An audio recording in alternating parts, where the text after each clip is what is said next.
Guys, welcome to my new blog. আমি তোমাদেরকে একবার বলেছিলাম, মানে প্রমিসও করেছিলাম আর একটা সারপ্রাইজও বলেছিলাম, মনে আছে? যে আমার নেক্সট ভিডিওতে তোমাদের সাথে আমি অনেক কিছু শেয়ার করতে চলেছি। যে এই কটা দিন আমি তোমাদের সাথে ভিডিও কেন শেয়ার করতে পারিনি, কেন বিজি ছিলাম, সেটা আমি আজ তোমাদের সাথে শেয়ার করব। তো তার জন্য তোমাদের সাথে আজকে আমার সাথে একটু হাঁটি হাঁটি পা পা করে কিন্তু যেতে হবে, কারণ সেটা আমি তোমাদের সাথে ঘরে শেয়ার করতে পারবো না, সেটার জন্য রাস্তায় যেতে হবে। আমি একটা ছোট্ট দোকান খুলেছি, এই যে আমার দোকান। হ্যাঁ, এই দোকানটা খোলা হয়েছে প্রায় 7 দিন হতে চলছে। এটা হলো অক্ষয় তৃতীয়ার দিন আমি ভিডিওটা করেছি, মানে অক্ষয় তৃতীয়ার আরও আগে 7 দিন আগে আমি দোকানটা খুলেছিলাম। কিন্তু হ্যাঁ, এটা তোমাদের সাথে আমার শেয়ার করা হয়নি।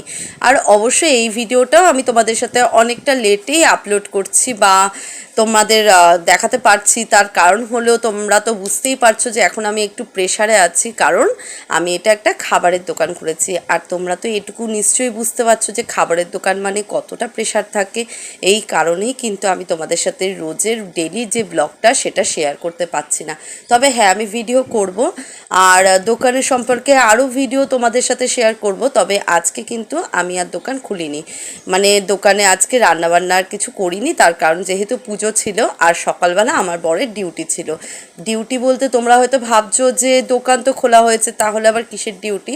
দেখো, দোকান তো সবে সবে নতুন খোলা হয়েছে আর আমার বর তো আরও অন্য কাজও করে, ঠিক আছে? তো সেই কাজটা এখনও ওকে কিন্তু কন্টিনিউ করতেই হবে। তার কারণ এই দোকানের ওপর ভরসা করে তো এখন আমার সংসার চলবে না। আমার সংসারটা তো আর একদম ছোট, আমাদের দুজনের না, আমাদের 3 জনের সংসার, আর সাথে আমার পুরো পরিবার আছে। তো সেই কারণেই আমাদেরকে কিন্তু এখন দুটো কাজই বজায় রাখতে লাগবে। তাই ওর আজকে যেহেতু সকাল থেকে একটু কাজ ছিল, অন্য কাজ, তো সেই জন্য আমি আজকে দোকানও খুললাম না। আর ও বললো কি যে আজকে তো পুজো টুজো করবো, আর আজকে আর ওখানে নয় খাবার দাবার রাখবো না।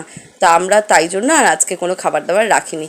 আর যে পুজো করছে দেখছো, সে কিন্তু আমার পাড়ারই ছেলে, আর ওকে দিয়ে পুজো করেই আমার দোকানটা শুরু হয়েছিল। তাই অক্ষয় তৃতীয়ার দিনও আমি ওর হাতেই পুজো দিয়ে আমার দোকানটাকে করলাম।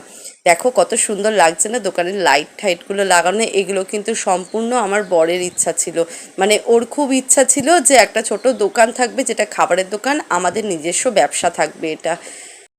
আমাকে যারা সাপোর্ট করেছো, আমার যারা সাথে আছো, আর আমার সকল পরিবার, বন্ধু বান্ধব, আত্মীয় স্বজন, সবাই সবাই যারা আমাকে সাপোর্ট করেছো, যারা আমার ভিডিও দেখো, আমাকে প্রত্যেকটা মুমেন্টে উৎসাহ দাও, আমি তোমাদের সকলের কাছে আমি আমার এই নতুন ব্যবসার জন্য কিন্তু আশীর্বাদ কামনা করি। আমি জানি অবশ্যই তোমরা আমার সাথে ছিলে আর থাকবেও। আমি মনে করি মানুষের মধ্যে থেকেই আমি ভগবানকে পাবো। তাই কিন্তু আমি ভগবানের সাথে সাথে আমি মানুষেরও পুজো করতে ভালোবাসি। হ্যাঁ, শুনতে হয়তো কথাটা অবাক লাগলেও, তবে হ্যাঁ, এটাই সত্যি। আমি আজীবন ছোট থেকে কিন্তু আজ পর্যন্ত আমি মানুষকে কখনো, কোনো মানুষই আমার আত্মীয় স্বজন হোক, যেই হোক না কেন, সবাইকে কিন্তু আমি একান্ত আপন করেই নিতে চাই। তার কারণ হচ্ছে আমি মনে করি সবার মধ্যে থেকেই আমি ভগবানকে পাবো। তবে হ্যাঁ, ভগবানকে আমি প্রত্যেক মুহূর্তে পেয়েছি আর পাবো। ভগবান আমার সাথে আছে, আমার তারকনাথ আমার সাথে আছে। আমি এটুকু আমার অগাধ বিশ্বাস আছে যে আমি আমার তারকনাথকে শেষ মুহূর্ত পর্যন্ত আমার সাথে পাবোই পাবো। দেখো, সবাইকে আমার আমার দোকানের আশেপাশে যাদের যাদের দোকান আছে সবাইকে প্রসাদ দেওয়া হচ্ছে।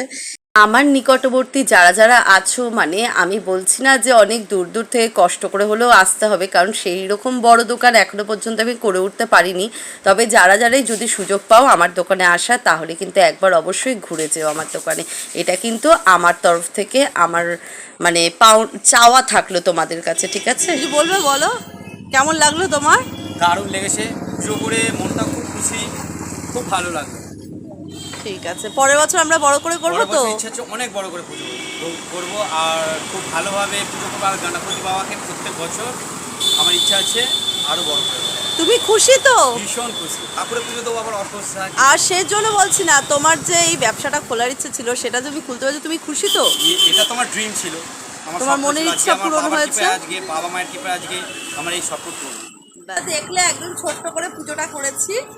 আর যেহেতু একদম 7 দিন হয়েছে, এখন সেরকম তো সামর্থ্য নেই এই মুহূর্তে, কারণ অনেকগুলো টাকা ইনভেস্টমেন্ট করেছি। ইচ্ছা আছে যদি দোকান আমার ঠিকঠাক চলে বা আমার সাথ দেয়, পরের বছর আমি অনেক বড় করে পুজোটা করবো, ঠিক আছে? তো চলো, আজকের মতন আমি ভিডিওটা এখানে এন্ড করছি। তোমাদের কেমন লাগলো অবশ্যই কিন্তু তোমরা জানিও। আর হ্যাঁ, এবার থেকে আমার দোকানের টুকটাক সব কিছুই আমি তোমাদের সাথে শেয়ার করব, অবশ্যই তোমরাও দেখবে। তো জানি অবশ্যই কেমন লাগলো, আর ভালো লাগলে অবশ্যই লাইক কমেন্ট শেয়ার করে দিও। চলো টাটা। ঘুরে দেখি।